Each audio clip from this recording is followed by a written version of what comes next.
Hello everyone, this is Shagufta Zubair Pathan, lecturer at KCT's Krishna College of Pharmacy, Karad. Welcome back to my channel where we share information. And today I am going to share views on hypertension with you. Why hypertension today? So hypertension, it is basically high blood pressure and is a major public health problem in India. Its prevalence is rapidly increasing not only in urban areas but also in rural areas. That's why it is serious health issue as it can lead to severe health complications and increases risk of heart disease. So let's focus on today's points. Here is the content. Learning outcomes of today's session. We will focus on overview of hypertension. Later we will say signs and symptoms of the disease hypertension, and we will go through the pathophysiology of the disease. Learning outcomes of today's session. After watching this video, the viewers or learners will be able to define hypertension. They can state the normal values and its significance. Everyone can mention the signs and symptoms of hypertension and can explain pathophysiology of hypertension. So question comes in our mind, that is, what is hypertension? Hypertension means what? Hyper means increased and tension referred to a force by blood on walls of arteries. That means increase or high blood pressure than normal. It is called as hypertension. Because our arteries have or veins have already pressure of blood on the walls of arteries. Okay, that is the normal blood pressure. But whenever the value exceeds more than normal, then it is called as hypertension, and if it becomes below the normal values, then it is called as hypotension. So high blood pressure, or we called it as a hypertension, it is nothing but it is a condition where force of blood exerted on walls of the arteries gets increased, and that's why it is called as hypertension. What is blood pressure? So blood pressure, it is nothing but, as I have told you, it is a pressure which is exerted on walls of arteries. You can see in this picture, that is, here is an artery in which blood is flowing and it exerts some kind of pressure on the wall of artery, and this is a normal blood pressure. But when this normal blood pressure it exceeds above the normal values, then it is called as hypertension. Then what is arteries? Arteries are nothing but these are the blood vessels that carry the oxygenated blood, and veins carries the deoxygenated blood. Okay, so arteries, these blood vessels, they carry blood away from heart and they supply the blood to various organs of our body. And arteries, they always carries oxygenated blood along with nutrients. Okay, and hence they provide oxygenated blood along with nutrients to all over the body. Whereas veins carries the deoxygenated blood from the different organs towards the heart for its purification. Okay. Also, we have already studied that in heart there are two chambers. We called it as ventricles. These ventricles contract to each heartbeat, and in this way heart push blood to lungs and arteries. Through arteries, this oxygenated blood is provided to whole body. In this way, artery and vein works their functions. What are the different causes of hypertension? The first is advancing in age, obesity, male gender, elevated cholesterol and triglyceride levels. These causes are responsible for the hypertension. Let's see how it is expressed. Okay, generally it is expressed in two forms. The first one is the systolic blood pressure and the second one is the diastolic blood pressure. What is the meaning of systolic blood pressure? Systolic blood pressure, it is nothing but when your heart beats, the pressure exerted on wall of arteries, it is called as systolic blood pressure.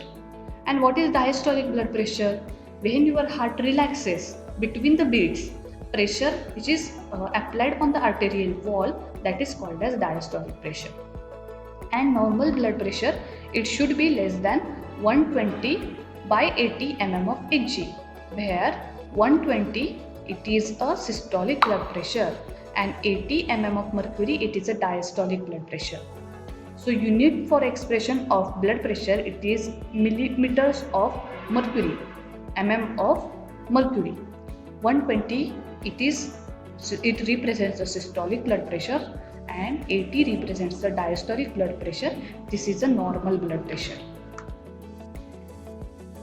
So here are some device you can see.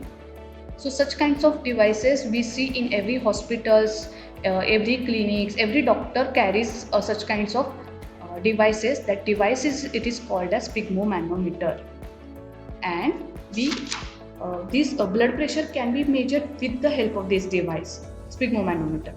Okay, it is also called as blood pressure curve. As I have told you that blood pressure it is measured in millimeters of mercury. So how it is written? First of all, systolic blood pressure, and secondly diastolic blood pressure, 120 by 80 mm of mercury. Then the next point is the measurement of blood pressure. How we can measure blood pressure? Subject seated on chair and relax for 3 to 5 minutes. Explain the process of recording blood pressure. Loosen the tight clothing and place cuff in upper arm. Why upper arm? Because always blood pressure it is measured on brachial artery. Place stethoscope and measure pulse over brachial artery. Pump the cuff till pulse disappears and deflate till pulse reappears. Record the readings. The reading at the reappearance of the pulse is systolic blood pressure and the disappearance of the pulse is diastolic blood pressure. Here is a chart where we can see systolic blood pressure and diastolic blood pressure in various conditions of hypertension. Let's see the first one, that is the normal blood pressure. In normal blood pressure, systolic blood pressure is 120 mm of mercury and diastolic blood pressure is below 80 mm of mercury. In pre-hypertension case, systolic blood pressure ranges between 120 to 129 mm of mercury and diastolic blood pressure ranges in between 80 to 89 mm of mercury. In stage 1 hypertension, systolic blood pressure is within 140 to 160 or 159 mm of mercury and diastolic blood pressure ranges between 90 to 99 mm of mercury. In stage 2 hypertension, systolic blood pressure ranges between 160 to 179 mm of mercury and diastolic blood pressure ranges in between 100 to 109 mm of mercury. So ideal blood pressure is 120 by 80 mm of Hg. We should always below this range, and high blood pressure exerts above 142 by 190 mm of mercury, and 180 by 110 mm of mercury is a dangerous pressure. Here are the types of hypertension. There are generally two types of hypertension. The first one is called as primary hypertension and the second one is the secondary hypertension. Primary hypertension is also called as essential hypertension, and mostly this classification is based on the cause of the hypertension. In primary hypertension there is totally unknown cause, and in secondary hypertension there is a cause which is associated with other medical problems, such as maybe there is a kidney failure or liver failure, or it is associated with consumption of medications. In primary type of hypertension, that subject he feels like a normal, or he behaves normal, okay, as he has no high blood pressure.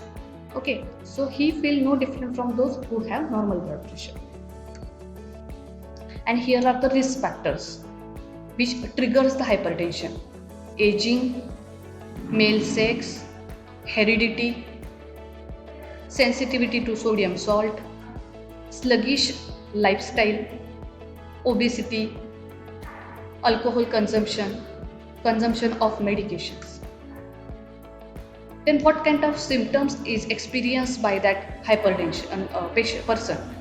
There is a severe headache, blurred vision, difficulty in breathing, there is a pain in chest, neck or ears, fatigue is there, chest pain, irregular heartbeats and appearance of blood in urine.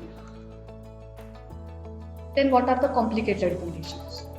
Over time, high blood pressure damages the wall of arteries and artery wall become weak and it may burst or bleed in surrounding tissue.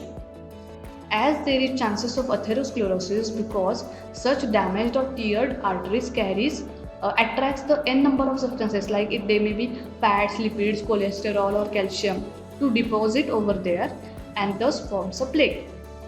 As the plaque size increased, it leads to narrowing and hardening of artery. That is also we call this as a atherosclerosis, and that slow down the blood flow. It also there is a chances of production of embolus or blood clot that may get trapped into the arteries, and hence they blocks the blood flow, and in this way it also triggers the blood pressure. So complicated conditions may include the kidney failure, enlarged heart, atherosclerosis, increased heart rate and heart attack, and stroke. What should be the lifestyle changes?